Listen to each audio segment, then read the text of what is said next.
생각할 때마다 저를 서늘하게 만드는 한 가지 사실이 있습니다. 그것은 드물어서가 아니라 너무나 흔하기 때문입니다. 우리는 매일 먹고 마시고 숨을 쉽니다. 그리고 그 모든 평범해 보이는 일상 속에서 대부분의 사람들이 보지 못한 채 우리 몸 안으로 조용히 들어오고 있는 무언가가 있습니다. 우리는 그것을 분명히 흡수하고 있다는 사실만은 알고 있습니다. 하지만 그것이 어디에, 어떻게, 어느 정도 영향을 미치는지는 여전히 불분명합니다. 그것이 바로 미세 플라스틱과 나노 플라스틱입니다. 오늘 이 주제가 중요하다고 느끼신다면 채널을 구독해 주시기 바랍니다. 중년 이후 노년기에 꼭 필요한 건강 정보를 계속 받아보실 수 있습니다. 그리고 제가 특정 주제를 더 깊이 다뤄주길 원하신다면 아래의 숫자 1을 댓글로 남겨주십시오. 많은 분들이 원하시는 주제를 우선적으로 준비하겠습니다. 오늘 이 시간에는 두 가지를 분명하게 말씀드리겠습니다. 첫째, 미세 플라스틱과 나노 플라스틱이 우리 몸에 어떤 영향을 주고 있는지, 무엇은 비교적 확실하게 밝혀졌고, 무엇은 아직 추정 단계에 있는지 정리해 드리겠습니다. 둘째, 매일 우리 몸으로 들어오는 플라스틱을 실제로 줄일 수 있는 간단하지만 효과적인 방법을 말씀드리겠습니다. 사소해 보이는 변화가 생각보다 큰 차이를 만들 수 있습니다. 제대로 이해하면 우리는 더 이상 무력감을 느끼지 않아도 됩니다. 저는 오랜 시간 동안 많은 고령 환자들을 진료해온 의사입니다. 최근 몇 년 사이 발표된 연구들을 읽으며 한 가지를 깨달았습니다. 플라스틱은 더 이상 환경 속에만 존재하는 물질이 아니라는 점입니다. 이미 오래전부터 우리 몸 안으로 들어와 있었습니다. 우리는 일주일에 신용카드 한 장 분량의 플라스틱을 먹는다 라는 말을 들어보신 적이 있을 것입니다. 하지만 그 수치는 완전히 정확하다고 보기는 어렵습니다. 문제는 몇 그램이냐가 아닙니다. 더 심각한 것은 입자수입니다. 특히 1마이크로미터 이하의 나노 플라스틱까지 검출할 수 있는 기술이 발전하면서 우리가 접촉하는 입자의 수가 수천, 수만 개가 아니라 수백만, 수억, 심지어 수십억 개에 이를 수 있다는 사실이 드러났습니다. 이해를 돕기 위해 저는 보통 근거 수준을 세 단계로 나눕니다. 거의 확실한 단계, 상당한 근거가 있지만 아직 완전히 단정할 수 없는 단계, 그리고 의심 단계입니다. 심혈관계에 대해서는 저는 거의 확실에 가까운 단계라고 말씀드립니다. 2024년 이탈리아 루이지 밤비텔리 대학교에서 수행한 연구가 세계적으로 권위 있는 의학 학술지에 발표되었습니다. 18세에서 75세 사이의 경동맥 협착 환자 312명을 대상으로 한 연구였습니다. 이들은 아직 명확한 증상이 없었지만 동맥경화 플라크를 제거하는 수술을 받았습니다. 제거한 플라크를 분석한 결과 58.4%에서 미세 플라스틱이 검출되었습니다. 더 놀라운 것은 이후 약 33개월 동안 추적 관찰한 결과였습니다. 플라크에서 미세 플라스틱이 검출된 그룹은 그렇지 않은 그룹에 비해 심혈관 사건 발생 위험이 4.5배 높았습니다. 단순한 차이가 아니었습니다. 게다가 해당 플라크의 약 2%가 플라스틱으로 구성되어 있었습니다.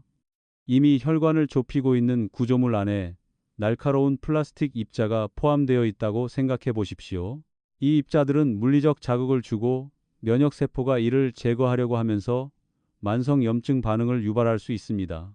또한 미세 플라스틱의 표면에는 비스페놀 A나 프탈레이트 같은 물질이 붙어 함께 들어올 가능성도 있습니다. 일종의 트로이 목마 효과라고 볼 수 있습니다. 그렇기 때문에 저는 심혈관계에 대해서는 매우 우려스럽다고 말씀드립니다. 소화기계는 조금 더 복잡합니다. 일부 관찰 연구에서는 미세 플라스틱이 장 투과성을 증가시킬 수 있다는 결과가 나왔습니다. 중국에서 진행된 한 단면 연구에서는 대변 내 미세 플라스틱이 많은 그룹이 적은 그룹보다 대장암 발생률이 11배 높았다고 보고했습니다. 하지만 이것은 인과관계를 증명한 연구가 아닙니다. 미세 플라스틱이 암을 유발했는지, 암이 미세 플라스틱의 배출에 영향을 준 것인지 단정할 수 없습니다. 따라서 저는 이를 강한 추정 단계로 분류합니다. 호흡기 역시 마찬가지입니다. 플라스틱 입자를 흡입해 폐 조직이 섬유화되는 현상을 설명하며 플라스티코시스라는 용어가 제시되기도 했습니다. 과거 광부들의 진폐증과 유사한 개념입니다. 다만 아직 추가 연구가 필요한 단계입니다. 신경계에 대해서도 우려되는 보고가 있습니다. 일부 연구에서는 치매 환자의 뇌 조직 무게 중 약 0.5%가 플라스틱으로 구성되어 있었다는 결과가 나왔습니다. 수치 자체는 작아 보일 수 있지만 혈액, 뇌장벽이라는 강력한 보호장치를 가진 뇌에 나노플라스틱이 도달할 수 있다는 점은 가볍게 볼 수 없습니다. 알츠하이머병이나 파킨슨병과의 연관성은 아직 의심 단계이지만 연구는 빠르게 진행되고 있습니다. 생식 및 발달과 관련해서는 한 가지 비교적 분명한 사실이 있습니다. 나노플라스틱은 태반을 통과할 수 있습니다. 일부 연구자들은 이를 플라센타 태반 더하지 플라스틱을 합친 표현으로 설명하기도 합니다. 이는 오늘날 태어나는 아이들이 이미 몸 안에 플라스틱을 지닌 채 태어날 수 있음을 의미합니다. 남성의 경우 정액 내 플라스틱 농도가 높을수록 정자의 운동성이 떨어지는 경향이 보고되었습니다. 아직 확정적인 결론은 아니지만 결코 가볍게 넘길 수 있는 신호는 아닙니다. 나노플라스틱은 더 작은 크기 때문에 더 우려됩니다.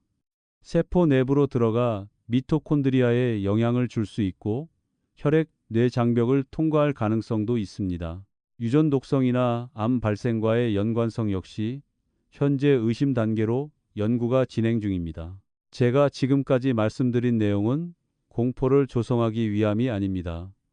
이 문제가 더 이상 막연한 이야기가 아니라는 점을 분명히 하기 위함입니다. 일부 영역에서는 이미 상당한 근거가 축적되었습니다. 그렇다면 우리는 질문해야 합니다. 어떻게 하면 우리 몸으로 들어오는 플라스틱을 줄일 수 있을까요? 이 질문에서 저는 출발했습니다. 그리고 4가지 주요 노출 경로를 정리했습니다. 음료, 음식, 물, 그리고 공기입니다. 이 4가지에서 올바른 선택을 하면 노출 수준을 의미 있게 줄일 수 있습니다. 제가 노출 경로를 하나씩 점검하기 시작했을 때 가장 놀랐던 부분은 아주 익숙한 곳에 있었습니다. 바로 우리가 매일 마시는 음료였습니다. 많은 분들이 플라스틱 컵에 담긴 아이스 커피가 가장 위험할 것이라고 생각합니다. 저 역시 그렇게 생각했습니다. 하지만 수치를 직접 확인한 뒤에는 한동안 말을 잇지 못했습니다. 예를 들어 매일 뜨거운 티백차 한 잔을 마시거나 플라스틱 코팅이 된 종이컵에 담긴 뜨거운 아메리카노 2잔을 마시거나 종이컵에 타는 믹스커피를 마시거나 플라스틱 컵에 담긴 아이스 아메리카노를 마신다고 가정해 보겠습니다. 이 경우 발생하는 미세 플라스틱과 나노플라스틱의 양을 비교하면 가장 많은 것은 나일론이나 PET로 만든 삼각형 망 형태의 티백이었습니다. 2019년 캐나다에서 발표된 연구에 따르면 삼각형 망 티백 하나를 95도 물에 우렸을 때 약 116억 개의 미세 플라스틱과 31억 개의 나노플라스틱이 방출될 수 있다고 보고되었습니다. 다시 말씀드립니다. 수백만 개가 아니라 수십억 개입니다. 그 기전은 비교적 분명합니다. 뜨거운 물과 접촉하면 나일론이나 PET 섬유가 미세 수준에서 가수분해를 일으키고 동시에 열충격으로 결합이 끊어집니다. 그렇게 떨어져 나온 아주 작은 섬유들이 우리가 마시는 차 속으로 그대로 들어가는 것입니다. 어떤 분들은 이렇게 말씀하십니다. 그렇다면 종이 티백은 더 안전하지 않습니까? 실제로 종이 티백은 가장자리를 고정하기 위해 폴리프로필렌으로 코팅된 경우가 많습니다. 뜨거운 물과 만나면 이 코팅에서도 플라스틱이 방출될 수 있습니다. 다만 망 형태의 나일론 티백보다는 훨씬 적습니다. 일부 연구에서는 약 5천만 개의 미세 플라스틱과 1천만 개의 나노플라스틱이 검출되었다고 보고했습니다. 116억과 비교하면 작아 보일 수 있지만 5천만 개 역시 결코 적은 수치는 아닙니다. 그렇다면 커피는 어떨까요? 카페에서 사용하는 종이컵은 내부에 방수용 플라스틱 코팅이 되어 있습니다. 뜨거운 물을 부으면 이 코팅에서 미세 플라스틱이 방출될 수 있습니다. 또한 뜨거운 음료에 사용하는 플라스틱 뚜껑도 중요한 요소입니다. 김이 올라가 뚜껑 안쪽에 물방울이 맺히고 이 물방울이 다시 컵 안으로 떨어질 때 초미세 플라스틱을 함께 운반할 수 있습니다. 단순히 PET 생수병의 뚜껑을 여는 동작만으로도 약 24만 개의 나노 플라스틱이 발생할 수 있다는 보고도 있습니다.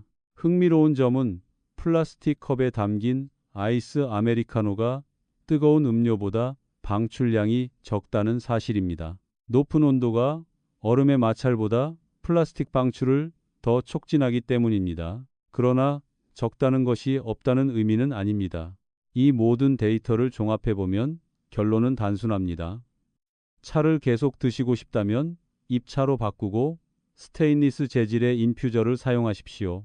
불편하다면 접어서 봉합하거나 실로 묶은 종이 티백을 선택하는 것이 더 낫습니다. 커피의 경우 가장 확실한 방법은 스테인리스 텀블러를 사용하는 것입니다. 저도 몇 주 동안 직접 실천해 보았습니다. 솔직히 말씀드리면 세척은 생각보다 번거롭지 않았습니다. 다만 개인적으로 느끼기에 커피 맛이 약간 달라진 느낌은 있었습니다. 하지만 그 대가로 몸 안으로 들어오는 미세 플라스틱을 크게 줄일 수 있다면 저는 충분히 감수할 만하다고 생각합니다. 음료 다음으로 살펴본 것은 음식입니다. 많은 분들이 해산물을 걱정하십니다. 물론 생선이나 조개류에도 미세 플라스틱이 존재합니다. 하지만 대부분의 사람들에게 가장 큰 노출원은 아닙니다. 오히려 실내 공기 중에서 내려앉은 미세 플라스틱이 음식 표면에 쌓이는 양이 일부 해산물에 포함된 양보다 많을 수 있다는 비교도 있습니다. 다만 조개류의 내장을 섭취하는 경우에는 소화기관의 입자가 더 많이 축적될 수 있어 노출이 높아질 수 있습니다. 부엌에서 더 주목해야 할 것은 플라스틱 도마입니다.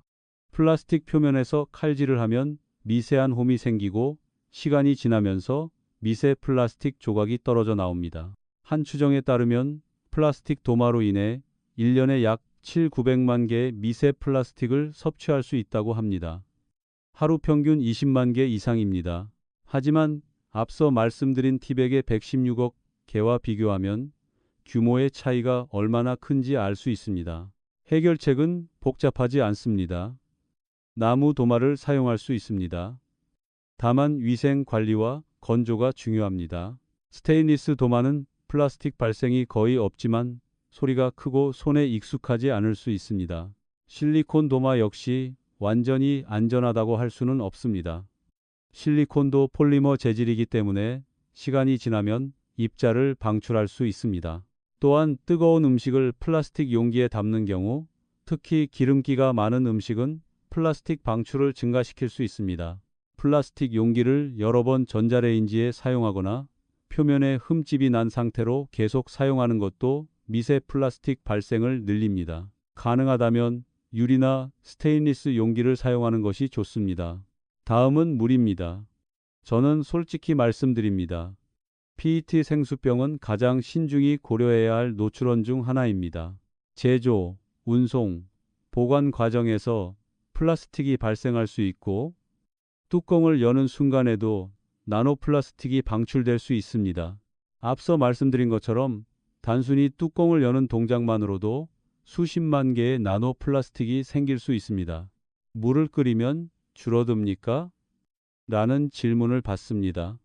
이는 물의 경도에 따라 다릅니다. 칼슘이 많은 경수에서는 끓일 경우 미세 플라스틱이 석회 성분과 결합해 가라앉으면서 최대 90%까지 감소할 수 있습니다.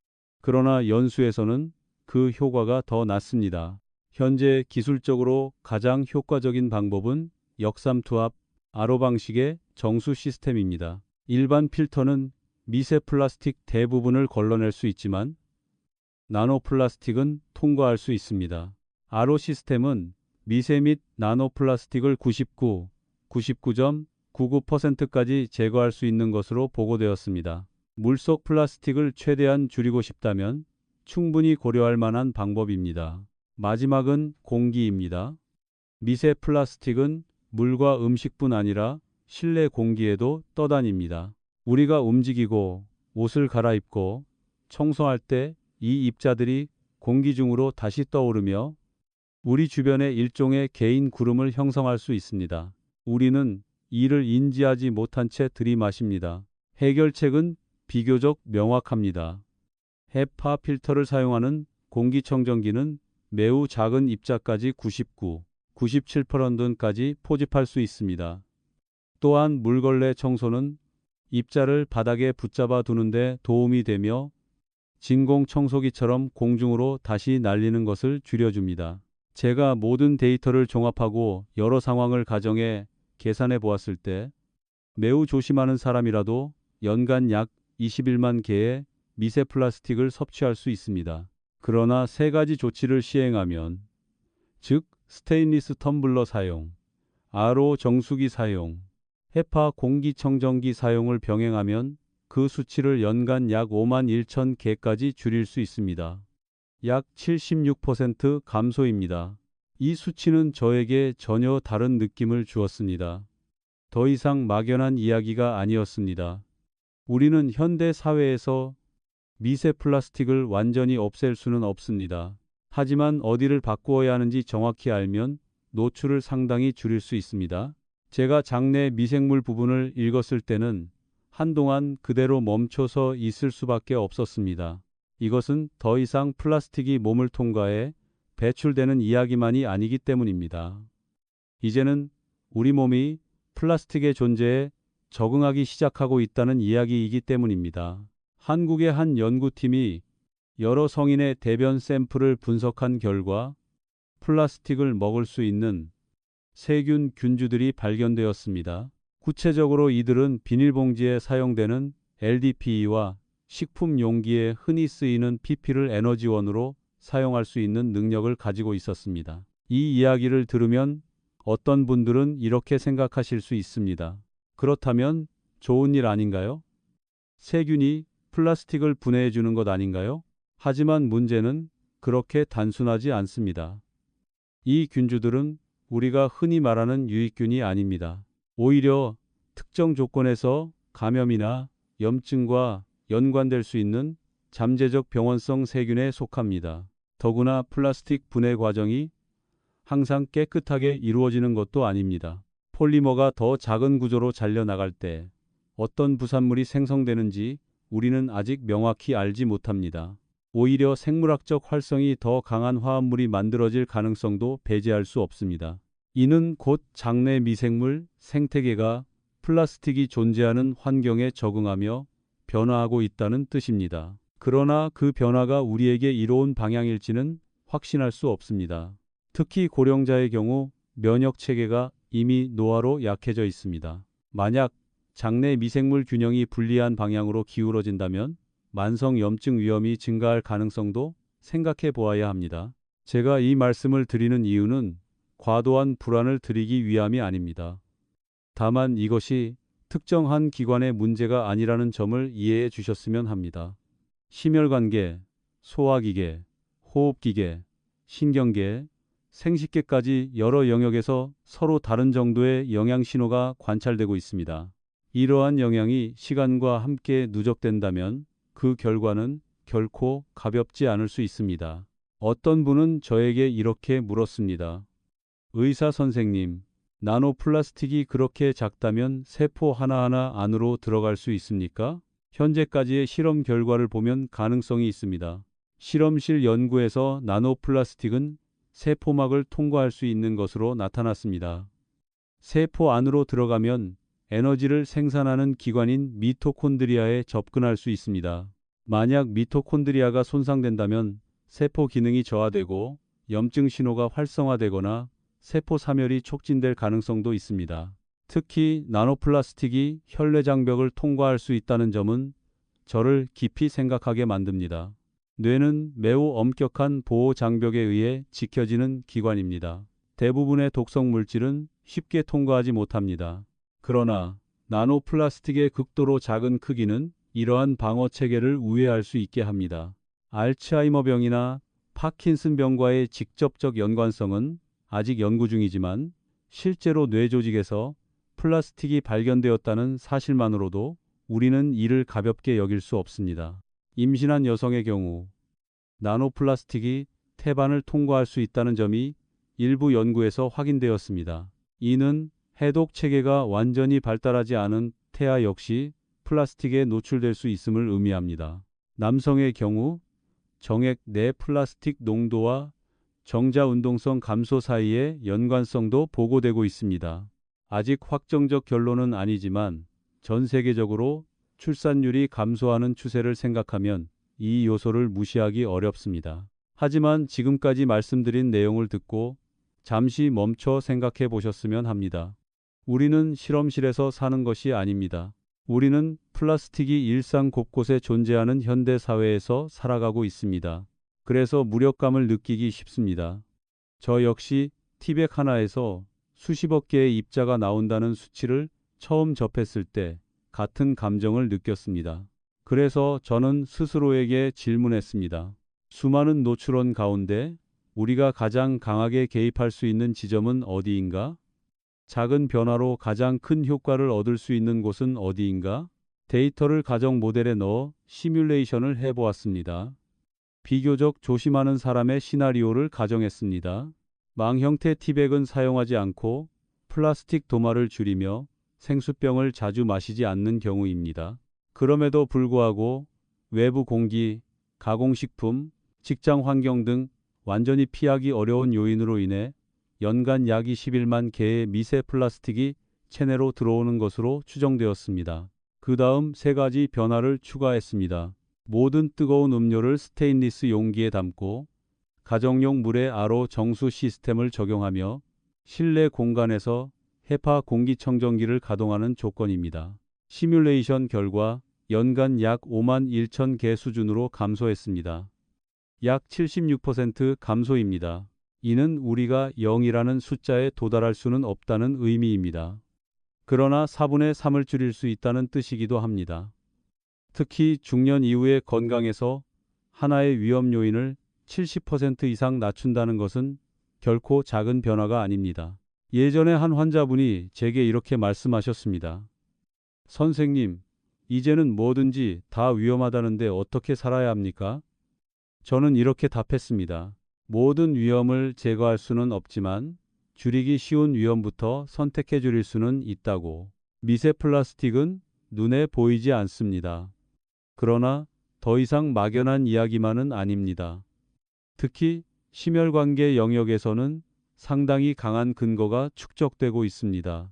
다른 영역에서도 연구가 빠르게 진행되고 있습니다. 그리고 무엇보다 중요한 것은 복잡하지 않은 구체적 행동을 통해 우리가 스스로 노출을 낮출 수 있다는 점입니다. 기전을 이해하고 개입 지점을 알게 되면 모든 것이 절망적이다라는 느낌은 줄어듭니다. 플라스틱은 이미 환경 곳곳에 퍼져 있지만 우리의 부엌에서, 우리의 물컵에서, 우리의 실내 공기 속에서 우리는 여전히 선택할 권리를 가지고 있습니다. 제가 다시 자리에 앉아 지금까지 읽고 분석한 내용을 모두 정리했을 때 한 가지가 매우 분명해졌습니다. 미세 플라스틱은 더 이상 미래의 이야기가 아닙니다. 그것은 이미 우리의 혈액 속에, 동맥의 죽상 경화반 속에, 뇌 조직 속에, 정액 속에, 그리고 태반 속에 존재하고 있습니다. 그러나 더 중요한 사실은 이것입니다. 우리는 완전히 무력하지 않다는 것입니다. 저는 오늘 세 가지 숫자를 기억해 주셨으면 합니다. 나일론 망 티백 하나에서 나온 116억 개의 입자, 죽상경화반에 미세 플라스틱이 존재하는 경우 심혈관 사건 위험이 4.5배 증가했다는 수치, 그리고 올바른 세 가지 변화를 실천했을 때 달성할 수 있는 76% 감소입니다. 저는 지금까지 기전과 연구, 위험성에 대해 많이 말씀드렸습니다. 그러나 결국 제가 가장 중요하게 생각하는 것은 행동입니다. 극단적인 행동이 아니라, 두려움 속에서 사는 삶이 아니라 현실적이고 지속 가능한 변화입니다. 첫째, 음료입니다. 만약 아직도 나일론이나 PET로 만든 삼각형 망티백을 사용하고 계신다면 오늘부터 멈추시기를 권합니다. 자극적인 기사 때문이 아니라 실험실 조건에서 실제로 수십억 개의 입자가 측정되었기 때문입니다. 입차로 바꾸고 스테인리스 거름망을 사용하십시오. 커피와 기타 뜨거운 음료 역시 스테인리스 보온병을 사용하시기 바랍니다. 매일 몇 분 더 세척하는 수고가 필요할 수 있지만 가장 큰 발생원을 줄일 수 있습니다. 둘째, 식수입니다. 가정에서 PET 생수를 자주 사용하고 있다면 저는 진지하게 재고해 보시기를 권합니다. 생산과 보관 과정뿐 아니라 뚜껑을 여는 동작만으로도 수십만 개의 나노플라스틱이 방출될 수 있습니다. 물을 끓이는 방법은 일부 도움이 될 수 있으나 효과는 수질의 경도에 따라 달라집니다. 여건이 허락한다면 역삼투압, 정수 시스템이 현재로서는 미세 및 나노플라스틱을 동시에 제거하는 데 가장 과학적 근거가 분명한 선택입니다. 셋째, 공기입니다. 많은 분들이 미세먼지는 생각하지만 실내 공간에 떠다니는 미세 플라스틱까지는 잘 떠올리지 않습니다. 우리가 움직이고 옷을 갈아입고 청소할 때 입자들이 공중으로 떠오르며 우리 주변에 일종의 개인 구름을 형성할 수 있습니다. 헤파 필터가 장착된 공기청정기는 매우 작은 입자까지 99.97%까지 포집할 수 있습니다. 또한 물걸레 청소는 입자를 붙잡아 두어 공중으로 다시 날리는 것을 줄여줍니다. 이 세 가지를 실천한다면 스테인리스 용기 사용, RO 정수 시스템, 헤파 공기청정기 추정 모델에 따르면 연간 약 21만 개의 미세 플라스틱이 약 5만 1천 개 수준으로 줄어들 수 있습니다. 우리는 0이라는 숫자에 도달할 수는 없습니다. 우리는 여전히 밖으로 나가야 하고 숨 쉬어야 하며 음식을 먹어야 합니다. 그러나 위험의 4분의 3을 줄일 수 있다면 그것은 충분히 가치 있는 일입니다. 어떤 분은 제게 이렇게 물으셨습니다. 젊은 세대가 이미 플라스틱을 가진 채 태어난다면 우리가 노력하는 것이 무슨 의미가 있습니까? 저는 이렇게 답했습니다. 바로 그렇기 때문에 우리의 책임이 더 크다고. 가정에서의 작은 선택, 어떤 차를 고를지, 어떤 물병을 사용할지, 공기청정기를 켤지, 이 모든 것이 시간이 지나며 누적되어 차이를 만듭니다. 저는 공포를 퍼뜨리는 것을 믿지 않습니다. 저는 명확한 정보를 제공하고 선택권을 다시 돌려드리는 것을 믿습니다. 미세 플라스틱은 어디에나 존재할 수 있지만 모든 노출원이 동일한 것은 아닙니다. 거의 완전히 제거할 수 있는 큰 노출원이 있고 줄이기 어려운 작은 노출원도 있습니다. 오늘 제가 가장 강조하고 싶은 점은 이것입니다. 막연한 불안 때문에 멈춰서지 마십시오. 이해하면 우리는 바꿀 지점을 선택할 수 있습니다. 심혈관계에서는 이미 강한 근거가 축적되었습니다. 뇌, 생식, 소화 영역도 점점 밝혀지고 있습니다. 장내 미생물 생태계 역시 새로운 환경에 적응하며 변화하고 있습니다. 이는 결코 주변적인 이야기가 아닙니다. 이 연령대의 많은 분들이 이미 혈압, 혈당, 콜레스테롤을 관리하고 계십니다. 또 하나의 요소를 더 고려하는 것이 부담스럽게 느껴질 수 있습니다. 그러나 세 가지 작은 변화로 잠재적 위험 요인을 크게 낮출 수 있다면 그것은 앞으로의 시간을 위한 충분히 가치 있는 투자입니다. 오늘 저는 현대과학이 현재까지 알고 있는 미세 플라스틱과 나노 플라스틱의 인체 영향, 심혈관, 소화기, 호흡기, 신경, 생식, 그리고 구체적인 노출 감소 방법까지 모두 정리해 드렸습니다. 핵심 메시지는 분명합니다. 완전히 피할 수는 없지만 올바른 선택을 한다면 크게 줄일 수 있습니다. 끝까지 차분히 함께 해주셔서 감사합니다. 오늘 내용이 도움이 되셨다면 좋아요와 구독을 눌러주시고 앞으로도 실질적인 건강 주제로 함께 해주시기 바랍니다. 더 깊이 다루어 보았으면 하는 부분이 있다면 댓글로 남겨주십시오. 저는 하나하나 읽고 다음 내용을 신중히 준비하겠습니다.